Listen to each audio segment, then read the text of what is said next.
Esto es Salud en Serio, el espacio donde la salud pública se vuelve conversación, con voz y con datos.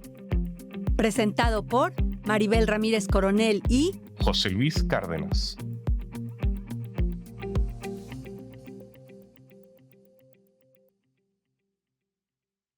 Sean ustedes muy bienvenidos a Salud en Serio, el podcast donde hablamos sin rodeos de los grandes desafíos y oportunidades del sistema de salud en América Latina. De repente sonará como que los sistemas de salud en América Latina, un tema no tan emocionante o incluso aburrido, pero no, son todos estos asuntos que tienen que ver simplemente con lo que nos puede pasar a todos los seres humanos en algún momento de la vida, que es enfermarnos, es decir, para todos, y pues porque todos queremos que cuando nos pase eso, nos atiendan bien, nos tengamos la mejor cobertura y pues desafortunadamente en América Latina todavía tenemos muchos retos para que esa atención de calidad sea generalizada.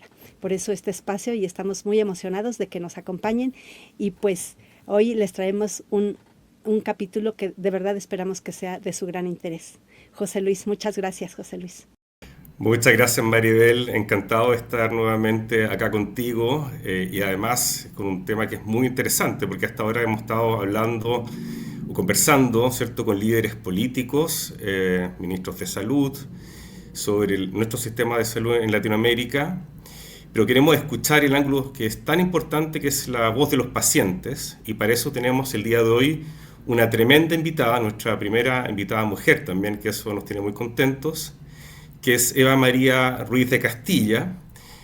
Eva María es la fundadora y directora de la Academia Latinoamericana de Pacientes, o LAPA por sus siglas en inglés. Ella tiene más de 20 años de experiencia en liderazgo estratégico y políticas de salud a nivel global.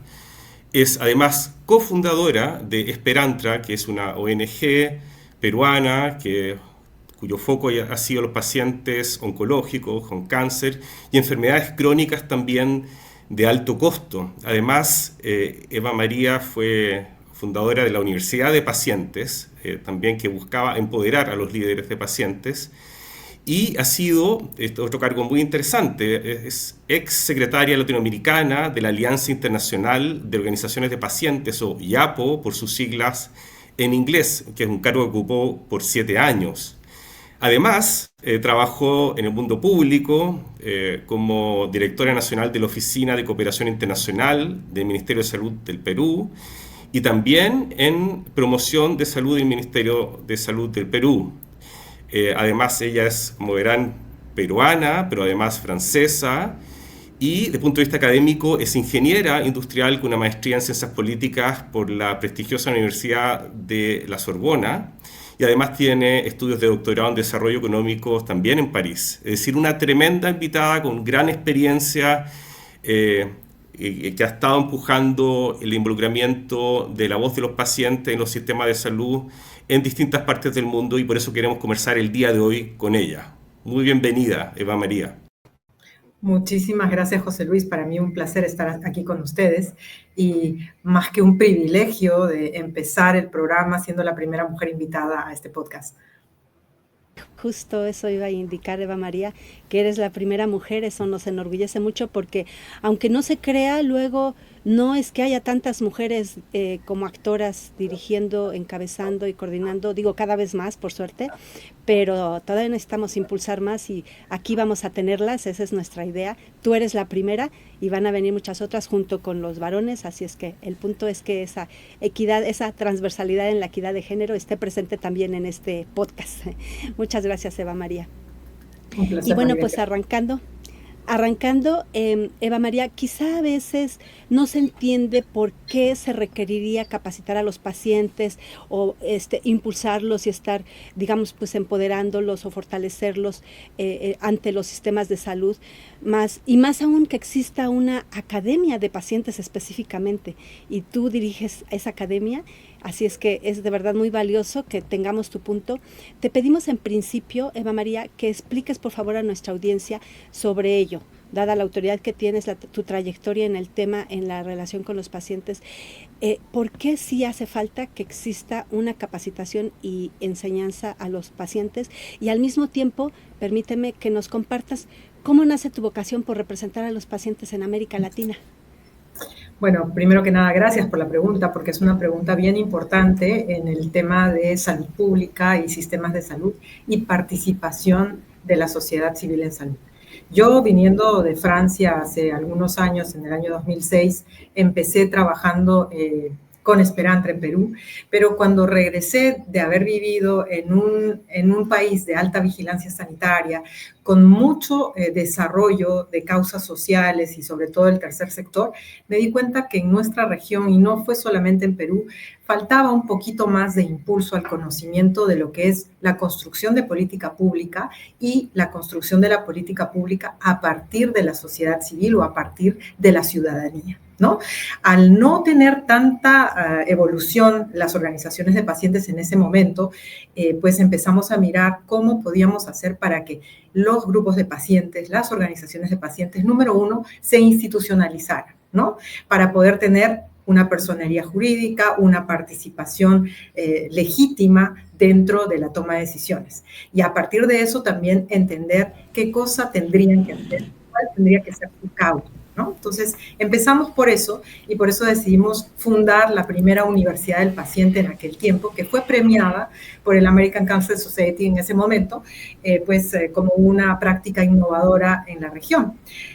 Luego empezamos a mirar que también era necesario no solamente educar al tercer sector, sino también educar al gobierno y a los tomadores de decisión en general para que entendieran que en la mesa se tienen que sentar todos al mismo nivel, con las mismas y buenas expectativas para que realmente las políticas que se construyan, que se decidan, tengan la participación social y la participación de los otros actores. Nuestra región no necesariamente tiene esa apertura por varias situaciones, ¿no? Entonces, empezamos a trabajar no solamente la educación de pacientes en toma de decisión, pero también en cómo el otro lado, es decir, los gobiernos, tendrían que involucrarlos para que pudiéramos actuar correctamente todos en la igualdad de condiciones que se requiere y con la legitimidad que es importante. Si no está el tercer sector, si no está la población empoderada, entonces también las políticas no se construyen basadas en ellos, basadas en las necesidades y basadas también en las, cuestiones que ellos están pidiendo. Y muchas de las conquistas que se han dado a nivel de política pública, no solamente en América Latina, sino en el mundo entero, han sido gracias al empuje, al impulso y al pedido de la sociedad civil.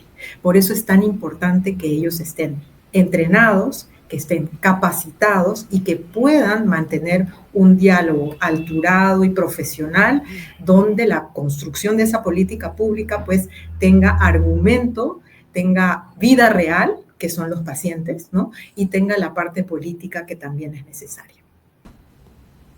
Exacto. Adelante, José Luis.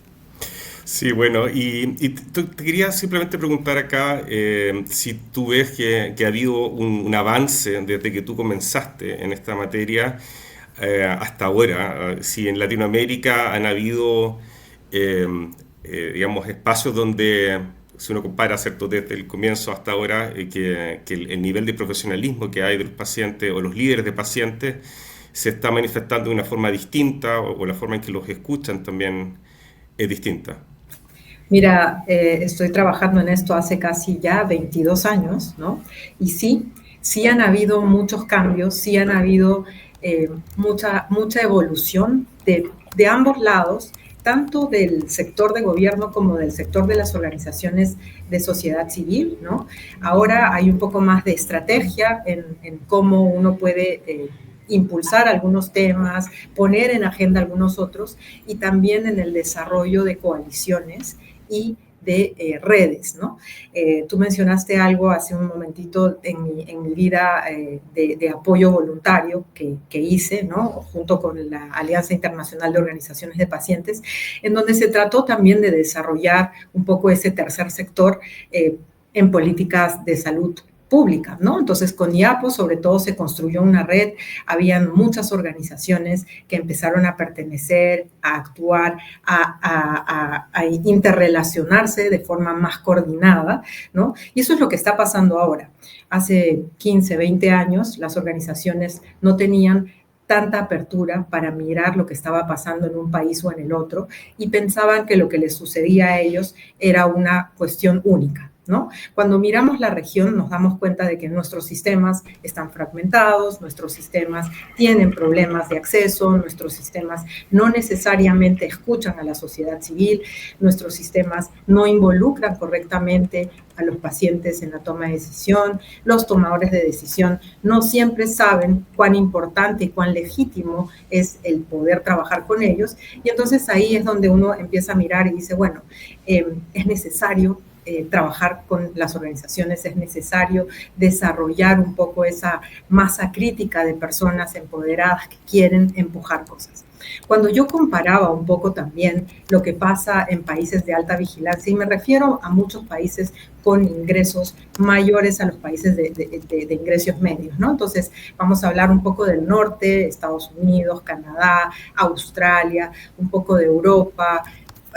Me gusta siempre mirar el modelo francés, el modelo español, donde la sociedad civil tiene un rol, tiene una participación y tiene también presupuestos enormes destinados a su desarrollo y a su participación, ¿no? Nuestra región no tiene eso. Entonces ellos tienen que buscar en cierto punto de dónde aprender a tener recursos, cómo financiarse, cuando miramos que algunas organizaciones de sociedad civil marcan la pauta sobre todo en temas relacionados, por ejemplo, con el cáncer. Ahí el ejemplo de la American Cancer Society, podemos mirar el presupuesto que maneja, es una organización de sociedad civil mucho más estructurada que cualquier organización que hay en la región. Podemos mirar la Asociación de Leucemia y Linfoma aquí en Estados Unidos, ¿no? Que también manejan presupuestos y que, por ejemplo, desarrollan investigación clínica, desarrollan modelos de advocacy súper profesionales, y ahí nos tenemos que comparar y decir, bueno, tenemos que llegar al menos a un poquito de lo que estas organizaciones hacen para que nosotros podamos tener realmente un rol.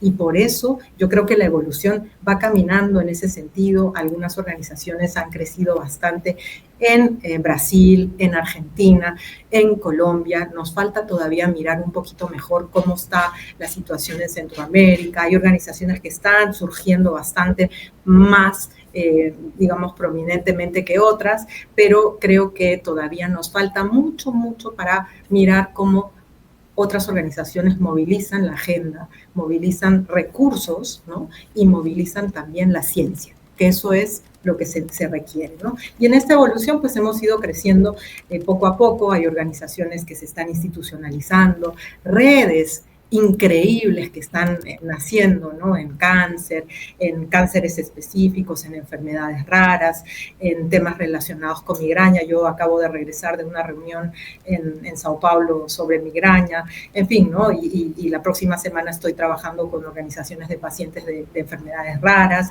Entonces, tenemos que mirar esa evolución que antes no existía. No existían esas redes, no se podían hacer reuniones para mirar buenas prácticas. Ahora tenemos buenas prácticas, las organizaciones están generando datos, están generando evidencia del mundo real, están participando en temas mucho más específicos y más académicos también, en cuestiones críticas relacionadas con la economía de la salud, con la evaluación de tecnologías sanitarias, formulando registros de pacientes que también ayudan a tomar decisiones, ¿no? Y creo que ahí también, gracias a la pandemia, nos hemos acercado un poco. Yo miro las oportunidades y hablaba con ellos, ¿no? Gracias a la pandemia ahora también la virtualidad ha permitido que las organizaciones se acerquen un poco a los tomadores de decisión y a otros actores con los que están interactuando y están recibiendo recursos, también conocimiento y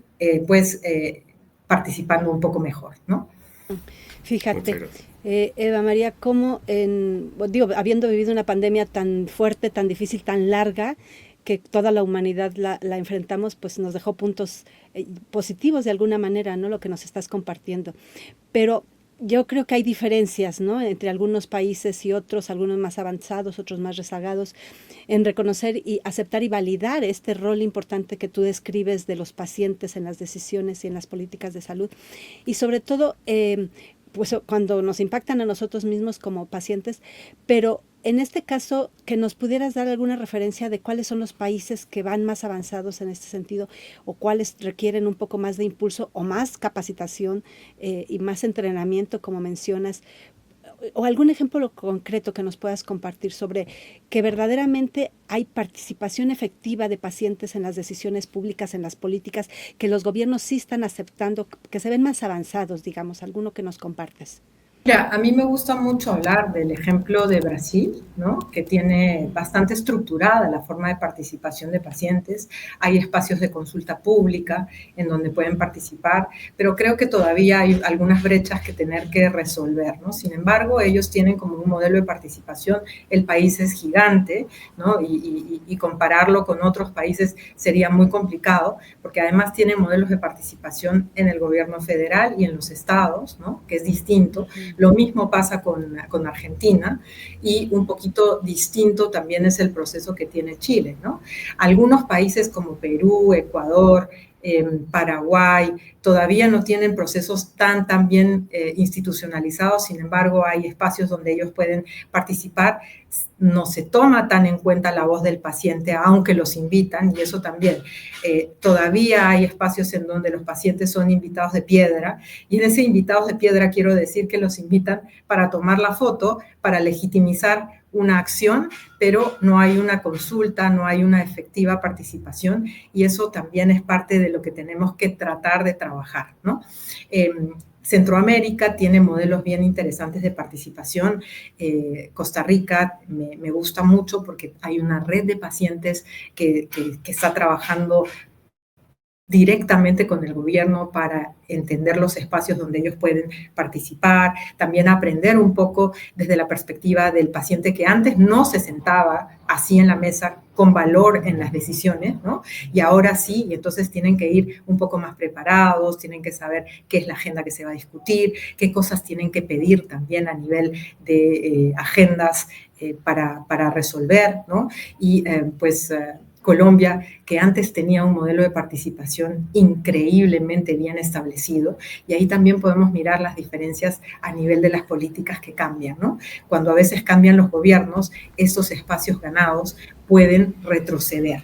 Y eso es lo que ha pasado en Colombia en la actualidad, ¿no? Tenemos un grupo de pacientes muy bien organizado, habían espacios institucionalizados muy fuertemente, muy fuertes y participativos, y ahora, pues, con el cambio político, están muy rezagados en esto, no han querido involucrar a los pacientes, ha habido una reforma del sistema de salud en donde hasta ahora, si uno mira los periódicos y también las redes, pueden mirar cuál es la problemática que ellos están teniendo, no los están considerando, hay cuestiones con ellos que no se abren los espacios, y fíjense que antes era el modelo en la región, ¿no? Por eso también hay que mirar esta evolución como a veces retrocesos, ¿no? Pero eso está fortaleciendo el movimiento y las capacidades de estos pacientes a poder estructurarse y a coordinarse de formas distintas para poder seguir protegiendo a quienes ellos representan, que es la población, que son las personas que tienen las dolencias y que tienen que ser escuchados, ¿no? Entonces, si miramos un poco así, pues tenemos también un momento de retroceso en México. Maribel, tú debes de saber bien lo que pasó hace algunos años y hemos tenido que esperar el sexenio, ¿no? Entero, tener la paciencia para ver que las cosas pueden cambiar, que pueden evolucionar, pero que también pueden retroceder. Entonces, siempre hay que estar alerta, ¿no? Alerta, preparados, coordinados, para que esa voz siempre esté unida y con la estructura que se necesita para seguir defendiendo los derechos de las personas. Justo, Emma María, es lo que te iba a comentar de lo que estabas diciendo del caso de Colombia, porque nosotros en México el sexenio pasado lo vivimos muy directamente. Sí hubo como una retracción y un como cierto temor, ¿no? de las asociaciones, porque incluso se estigmatizaron de parte del mismo gobierno, de parte de la misma presidencia de la República en las conferencias mañaneras. Y en ese sentido, pues ahí ahorita te preguntamos otras cosas, pero en México lo vivimos claramente, y entonces también de lo que te refieres es parte lo que las asociaciones y los pacientes tienen que hacer, pero también las autoridades y los actores del sistema entender o ser más sensibles, ¿no? sobre este rol de los pacientes. Exactamente. Bueno, la sensibilidad, pero también respetar los espacios ganados, ¿no? Desafortunadamente, nuestros sistemas tan fragmentados, a veces muy politizados, hacen que esos espacios ganados, dependiendo de quién está ahí, desaparezcan, ¿no?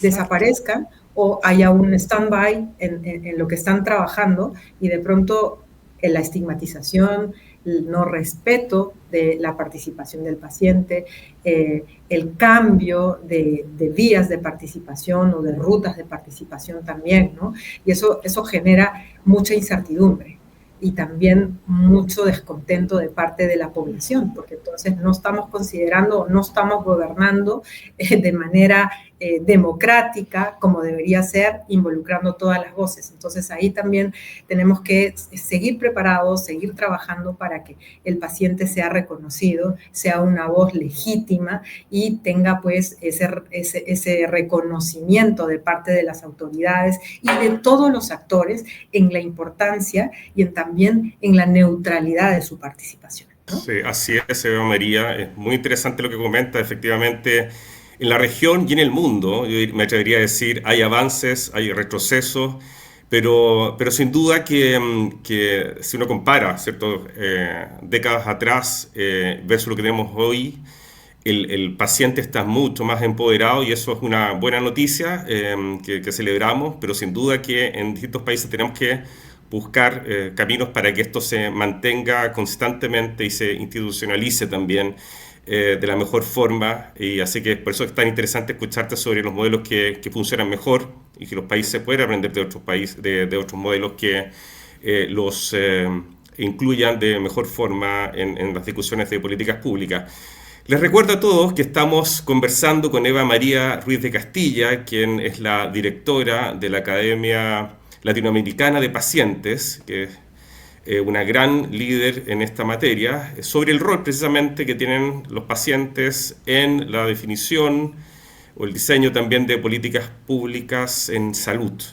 Pero te quiero llevar un tema algo distinto, con una mirada tal vez de presente, pero también de futuro, que son las tecnologías y cómo las nuevas tecnologías pueden ayudar precisamente a que la voz del paciente sea más escuchada. Y te cuento que hemos estado conversando previamente bastante, por ejemplo, de inteligencia artificial y su impacto en salud. ¿Y tú ves en ese sentido algún impacto también en cómo los pacientes se organizan, estructuran sus agendas, lo que quieren lograr y la forma en que pueden llegar a la discusión de políticas públicas de mejor forma utilizando estas herramientas? Sí, mira, yo creo que la inteligencia artificial es una oportunidad enorme, ¿no? Para mí, yo estaba hablando hace un ratito con mi hermana, que también trabaja en estos temas, ¿no? Y me decía, bueno, para mí la inteligencia artificial es un superpoder, ¿no? Y cuando ella me decía esto, yo empezaba a pensar, y sí, en verdad, si uno sabe usar la inteligencia artificial, se convierte en un superpoder, pero también hay que tener mucho cuidado con qué podemos, cómo la podemos emplear y cómo se aplica, y cómo también la ética hace que no siempre podamos usarla para procesos, sobre todo de información, ¿no? Sin embargo, nos está dando mayor acceso a información, nos está dando oportunidad de procesar más grandes volúmenes de datos que son tan importantes para hacer advocacy y para el tema de involucramiento de pacientes, ¿no? Está generando canales más innovadores de participación, estas consultas públicas abiertas en línea, en donde podemos sistematizar la información de forma más simple, más fácil y llegar a conclusiones más rápidas. Y Y pues la otra cosa que es la inclusión digital, ¿no? No todo el mundo está cerca para poder participar, entonces estas plataformas que se están creando, en donde las organizaciones se pueden reunir, en donde podemos generar foros, en donde los gobiernos también pueden hacer el trabajo de involucrar, hace que se facilite un poco la vida, ¿no? Sin embargo, pues hay que mirar un poco los riesgos, ¿no? Los riesgos y los desafíos que tenemos. Seguimos teniendo una brecha digital enorme en nuestra región.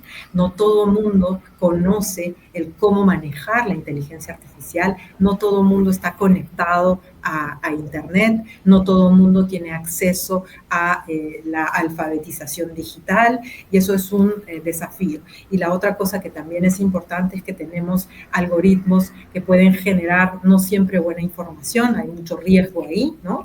Hay a veces falta de transparencia en cómo se ¿Te refieres a los sesgos que eventualmente pueden tener los algoritmos y que eso puede distorsionar eventualmente los resultados? Exactamente. Entonces, si tenemos un sesgo ahí, entonces ahí tenemos como, el modelo que puede generar una información que no es, tomar una decisión gracias a esa información que no es la mejor, y entonces pues no involucrar a una población o a otra, porque el sesgo te hace decir que la media es esta y tendríamos que beneficiar a esta otra población. En fin, hay muchas cosas que pueden generar mucha desigualdad y una brecha enorme también en cómo manejar esto, ¿no? Y por otra cuestión en la que podemos mirar como un desafío es la privacidad, ¿no? El manejo de datos y cómo se abre o se cierra esa información y quién tiene la llave para poder compartir o generar esa información, que también es importante, ¿no? Sin embargo, a ver, yo trabajando hace algunos años ya en temas relacionados con manejo de información, de datos, nos abrió muchísimo la oportunidad a generar mucha más interacción con los gobiernos locales.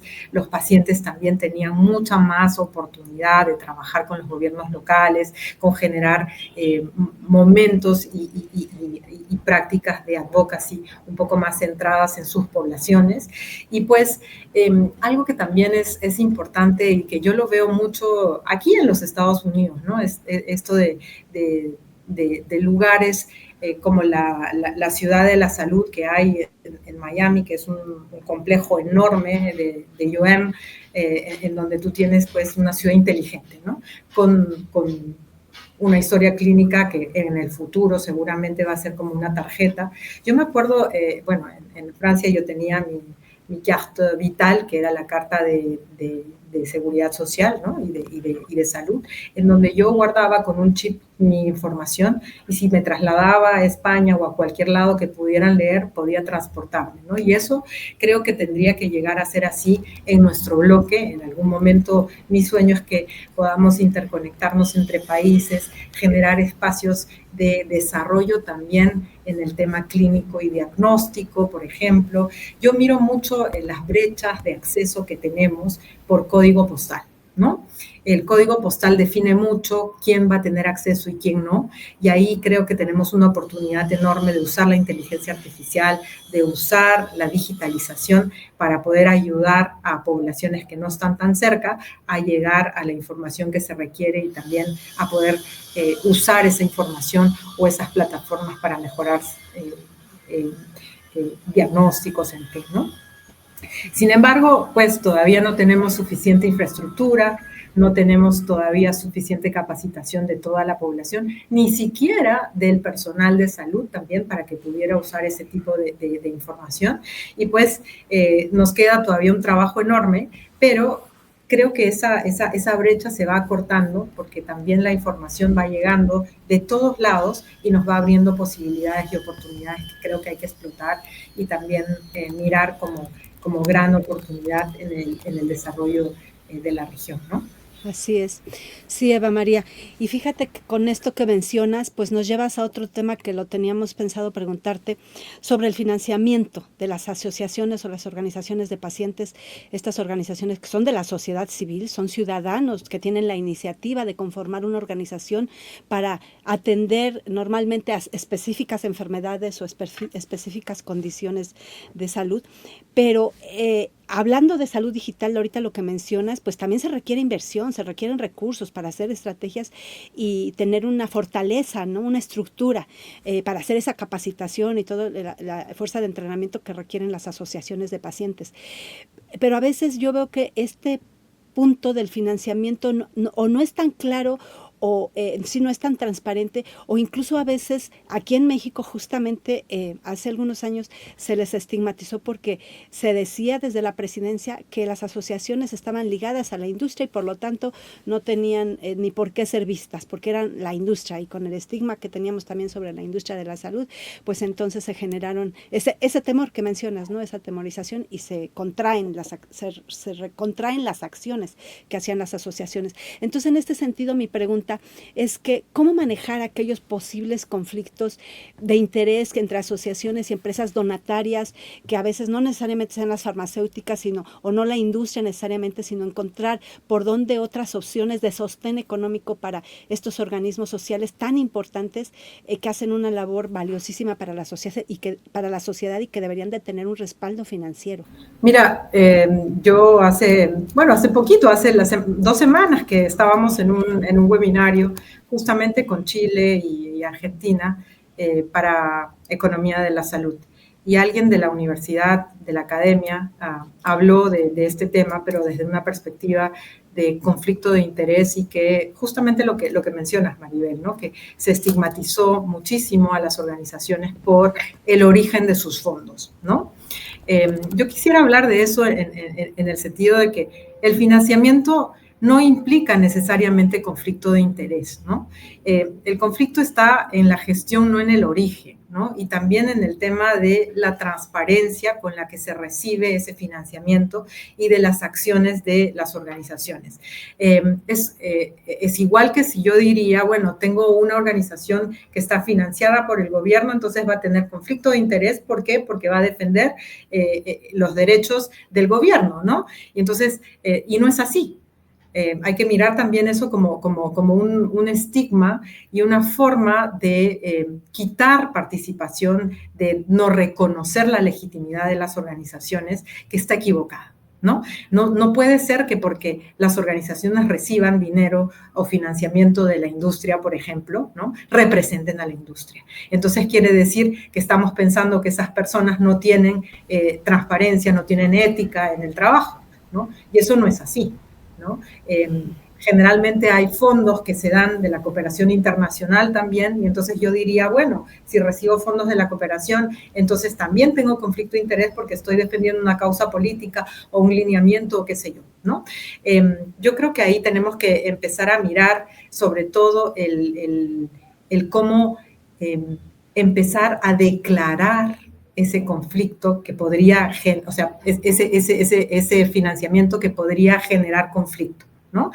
Si declaramos transparentemente el origen de los fondos, el cómo se reciben esos fondos y cómo se aplican para la sostenibilidad de las organizaciones, podríamos pensar mejor en que las organizaciones no representan a la industria. Y ahí sí soy muy categórica porque no es así.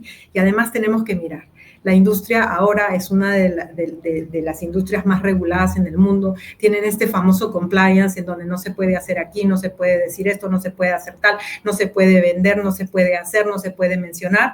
Y entonces ahí uno tiene que sentirse tranquilo, porque además, si no, ¿quién financiaría las organizaciones? ¿No?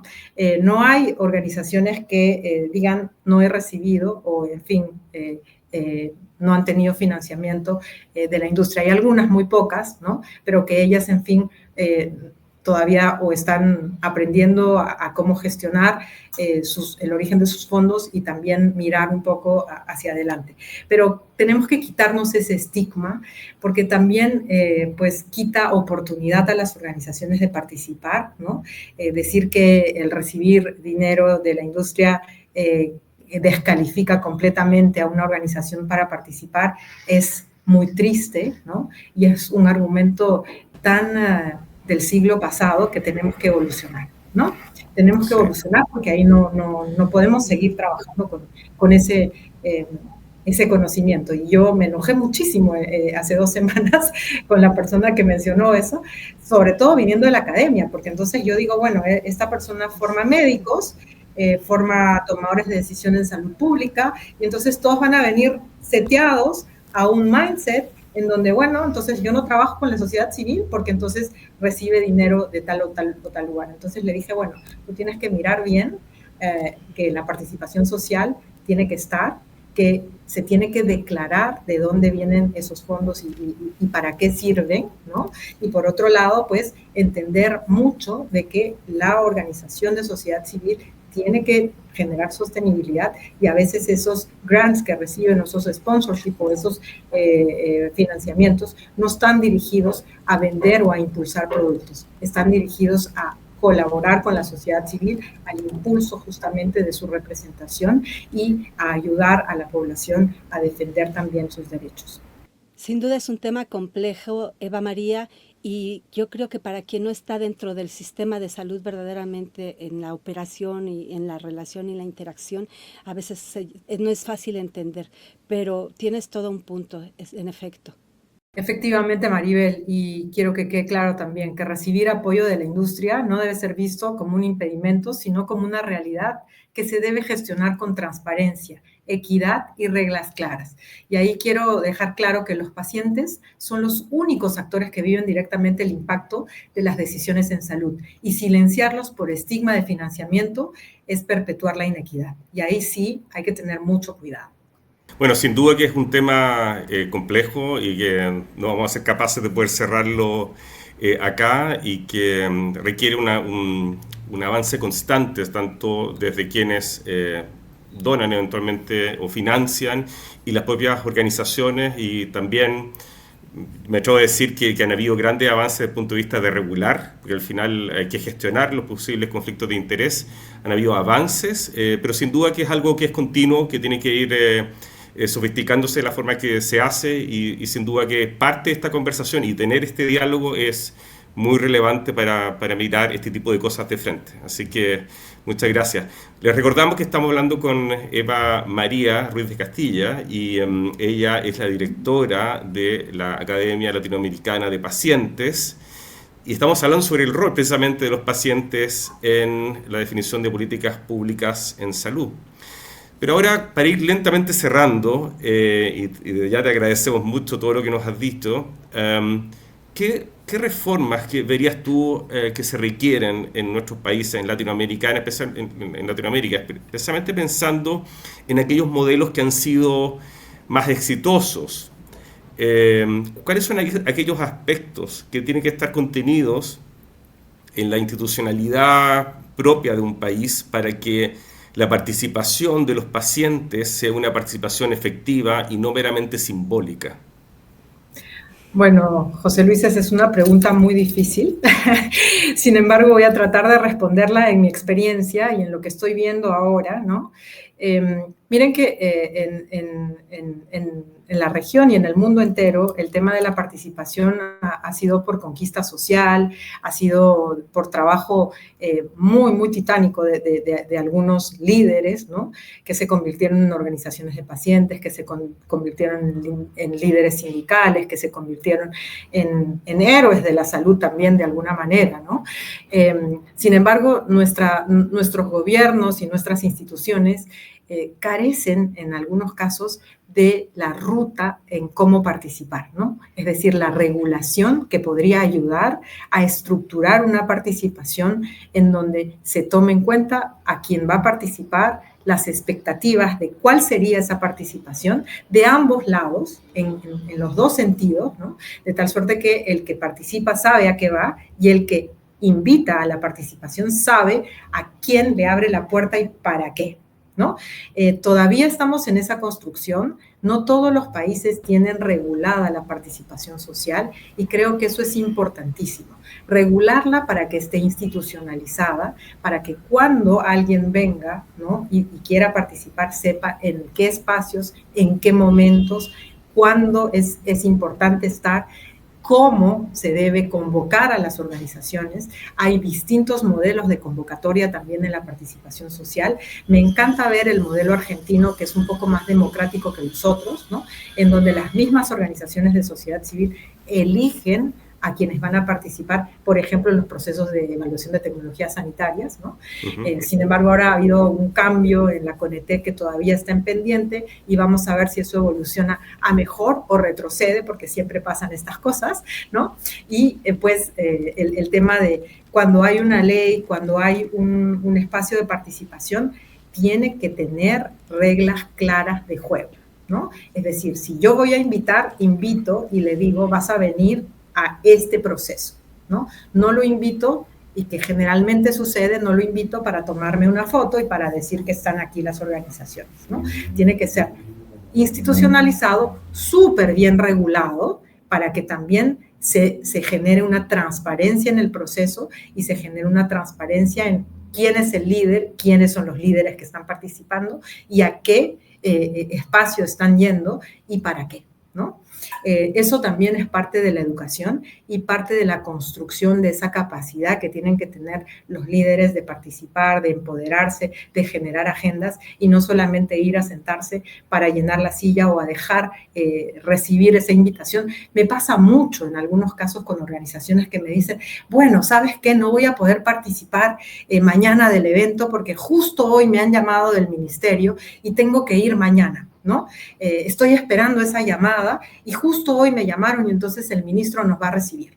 Perfecto, le digo, ¿y qué le vas a decir? ¿Y para qué te ha llamado? No, tenemos un montón de temas de qué hablar, ¿no? Y entonces es ahí donde uno mira todavía esa falta de estructura y esos espacios que no están tan articulados, de tal suerte que cuando reciben una llamada del ministerio, entonces tienen que ir, ¿no? Y no saben a veces a qué van, no saben a qué reunión van y eso no puede seguir pasando. Y entonces ahí yo creo que nos falta mucho todavía en el tema de regulatorio, en el tema de entender que tenemos un rol y que somos importantes y que también tenemos una agenda, ¿no?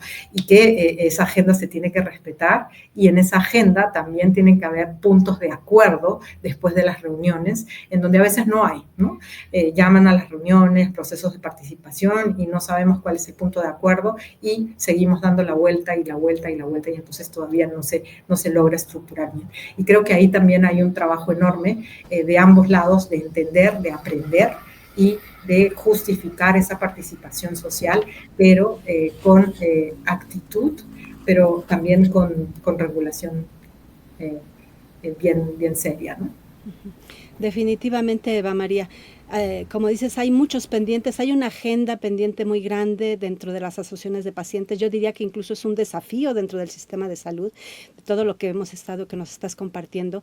Y uno de los que dentro de lo que yo diría como que es el eje transversal de todo esto es el empoderamiento de los pacientes, porque sí, definitivamente es un pendiente de varios países de nuestra región. Yo nada más quiero comentar que en México lo vivimos de verdad muy claro, porque nosotros durante la pandemia, por ejemplo, y lo voy a decir, el subsecretario Hugo López-Gatell en su momento señaló a las asociaciones de pacientes que marcharon o que se manifestaron porque no había medicamentos para los niños con cáncer. Es una etapa que en México la vivimos, una etapa muy dolorosa, fue muy mediática y el subsecretario como autoridad lo señaló diciendo que esos padres de familia eran unos golpistas políticos que querían criticar al gobierno cuando era toda una realidad genuina que había carencia de medicamentos. Entonces, desgraciadamente esa parte de que dentro de los pendientes que has mencionado, el que haya conciencia y sensibilidad dentro de los actores del sistema de salud y los políticos es muy importante. Entonces, ya para cerrar, ya estamos cerrando, ya nos rebasamos el tiempo. Por último, ¿qué le dirías a los líderes políticos? Muy, muy brevemente, en un minuto, por favor, Eva María, a los líderes políticos y sanitarios de la región para que vean como algo positivo la fortaleza de los pacientes y de las asociaciones de los pacientes y no al revés.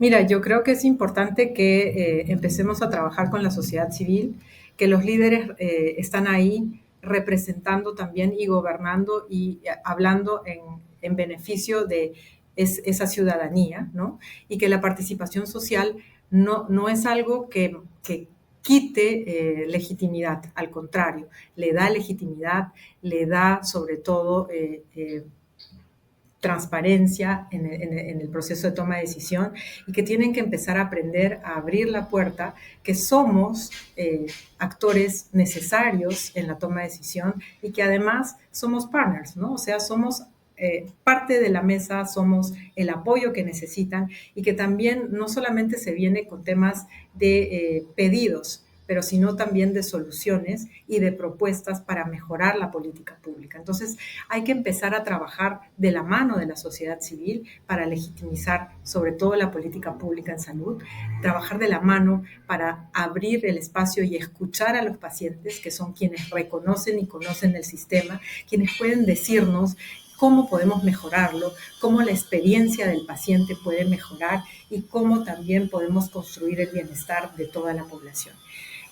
Sin salud no hay desarrollo y es ahí donde también tenemos que entender, ¿no? Que hay que invertir en salud, hay que invertir en la participación de pacientes y hay que considerar a la ciudadanía y a las organizaciones de sociedad civil y de pacientes como una parte fundamental en la toma de decisión y también en la generación de evidencia del mundo real para la toma de decisión. Entonces, hay que tratar de trabajar con ellos, hay que tratar de involucrarlos y también de ayudarlos a entender nuestros sistemas tan fragmentados y a generar esas reformas que se necesitan para que haya espacios reales de participación. La reforma tiene que ir en ese sentido, no solamente en la reforma del sistema mismo, sino en la participación social. Bueno, muchas gracias, Eva María. Acabamos de conversar con Eva María Ruiz de Castilla, que es la directora de la Academia Latinoamericana de Pacientes, LAPA. Ha sido realmente un gran honor tenerte el día de hoy y poder escuchar todos estos conceptos que son importantes para poder avanzar en el rol de los pacientes frente y dentro de los sistemas de salud de Latinoamérica. Maribel. Sí, muchas gracias. Ha sido un honor tenerte en este episodio de Salud en Serio, Eva María. Muchas gracias. Y pues gracias también a nuestra audiencia por acompañarnos. No se pierdan el próximo capítulo. Seguiremos explorando, ya saben, estos temas de la salud pública en América Latina a profundidad, en serio, pero sin tanta complicación. Síganos en redes, denle like, por favor, compartan este episodio para que más personas se sumen a esta conversación que, como están viendo, es urgente, es necesaria. Muchas gracias, José Luis. José Luis, nos vemos a la siguiente. Nos vemos. Muchas gracias. Muchas gracias.